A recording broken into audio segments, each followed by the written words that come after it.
ازيكم يا حبايبي، عاملين ايه؟ هنعمل النهارده البطاطس المحشيه باللحمه المفرومه وكوسه محشيه باللحمه المفرومه. معايا نص كيلو من اللحمه المفرومه، جزريه مبشوره، قرن فلفل متقطع، البطاطس قورتها هي والكوسه، معايا زبده، صوص الطماطم مع معلقه صلصه، بصلايه كبيره مضروبه في الكبه، القلب بتاع البطاطس. تمام.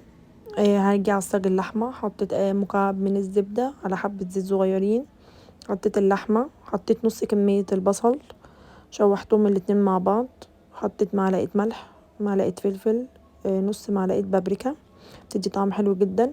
نزلت الجزره المبشوره وقرن الفلفل المتقطع. تمام. شوحتهم هم كلهم مع بعض لغايه لما اللحمه تتعصج. وانا بعصج اللحمه كنت معلقه على بطاطس. تمام. ليها نص قلي هي والكوسه، وده كان الشكل النهائي بتاعها. جيت بعد كده رحت جايبه حله، حطيت فيها نص كميه البصل الباقيه مع مكعب الزبده وحبه زيت، شوحتهم ونزلت عليهم بالفصين التوم المفرومين. بعد كده رحت حط عليهم الصوص بتاع الطماطم. تمام. ومعاهم معلقه الصلصه.